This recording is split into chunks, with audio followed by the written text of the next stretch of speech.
নমস্কার, Soma kitchen and ব্লগে সবাইকে একটা নতুন রেসিপি দেখানোর জন্য আমি নিয়ে এসেছি বিয়েবাড়ির মতো আমের আচার। তার জন্য আম ডুমো ডুমো করে কেটে নিয়েছি। আর এটাকে কি বলে জানি না, আলু বোখরাই বলে। আমি তো জানি এটার নাম আলু বোখরা, কিন্তু এটার নাম কি সঠিক আমিও ভালো জানি না। তোমরা যদি কেউ জেনে থাকো, দেখো এই ফলটা এনেছে কাশ্মীর থেকে, যেহেতু আমার বর ওখানে থাকে, ওখান থেকে এনেছে। তাই এটা দিয়ে আমি একটা নতুন চাটনি করব। এই চাটনিটা আমি একটা বিয়ে বাড়িতেই খেয়েছিলাম এই ফলটা দিয়ে। এটার নাম আলু বোখরাই বলে শায়দ। তার জন্য লাগবে লেবুর রস, কিশমিশ, কাজু। দেখো ওর মধ্যে এরকম ফল হয়, ফলগুলো দেখো এরকম ফল হয়। ফলটা আমি বেছেই নিয়েছি। এইবার আমি আম আর ওইটা সিদ্ধ করতে দেবো কড়াইতে। একটুখানি লবণ দিয়ে সিদ্ধ করে নেব।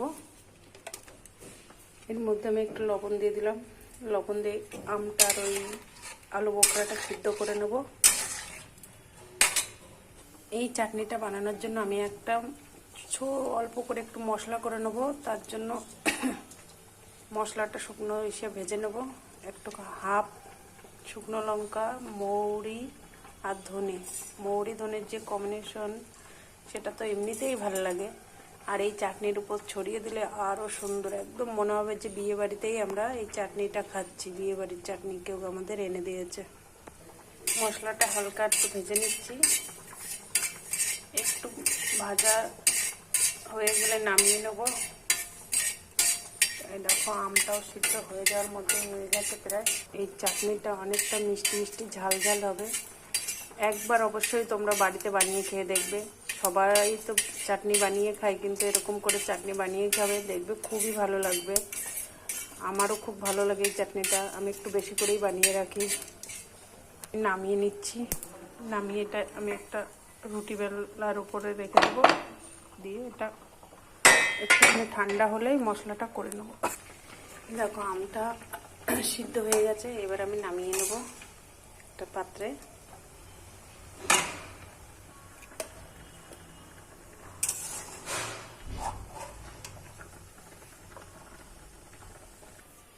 এবার আমি জল, 1 কাপ মতন জল আর 1 কাপ মতন চিনি দিয়ে দেবো, এটা জাল হওয়ার জন্য।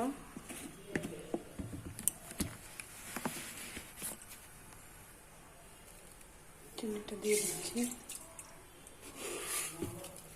বেশি করে দিতে হবে, কিন্তু এখনকার আমগুলো তো একটু টক টক, একটু চিনিটা বেশি করে দিতে হবে। আমগুলো সিদ্ধ হয়ে গেছে, এগুলো আমি একটুখানি চামচ দিয়ে চেপে চেপে নেব, তাহলে চাটনিটা একটু গাঢ়ও হবে, দেখতেও সুন্দর হবে। সিজনের আম তো একটু লাল লাল হয়ে গেছে, জলটা ফুটে গেছে। এবার এর মধ্যে আমি আম আর ওই আলু বোখরাটা দিয়ে দেবো।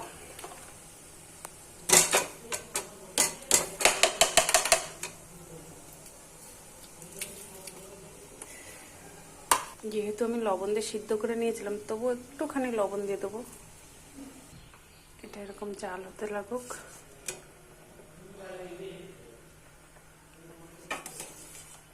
এই চাটনিটাতে কাজু আর কিশমিশ একটু বেশি করে দিতে হবে, যেহেতু আমার কাছে আজকে কাজু ছিল না, অল্পই ছিল, আর কিশমিশটা দিলাম। এইবার আমি লেবুর রসটা দিয়ে দিলাম। লেবুর রসটা দিলে চিনিটা যে জমাট বেঁধে যায় সেটা হবে না, একদম জেলের মতন থাকবে। বাঙালির শেষ পাতে একটু চাটনি থাকবে না, তাই কখনো হয় বলুন তো? চাটনি তো সবার প্রিয়, তাই এই চাটনিটা সবাই বানিয়ে খাবে এবং আমাকে কমেন্ট করে জানাবে, লাইক করবে, আর আমার চ্যানেলটাকে সাবস্ক্রাইব অবশ্যই করবে তোমরা। চলো এরপরে আমি নামিয়ে নেব। আমি যে মশলাটা করে রেখেছিলাম সেই মশলাটা এবার এর উপর ছিটিয়ে দিলাম। যা গন্ধ বেরিয়েছে না!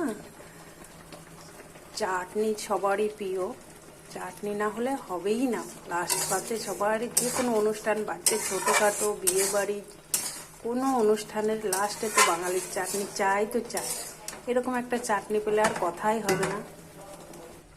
চাটনিটা দেখো কত সুন্দর হয়েছে। এটা নামানোর অপেক্ষার করছি, স্বাদে গন্ধে ভরপুর হয়ে উঠে। চলো আমি নামিয়ে নিই। দেখো চাটনিটা যা সুন্দর হয়েছে। তো আমি মশলাটা একটুখানি রেখে দিয়েছিলাম এর উপর দিয়ে দেওয়ার জন্য, দেখতে আরো সুন্দর লাগবে।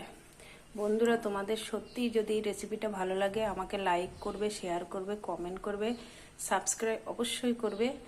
অনেক অনেক অনেক ধন্যবাদ তোমাদের, তোমরা আমার পাশে আছো, আরও এরকম করে পাশে থাকো। থ্যাংক ইউ বন্ধুরা।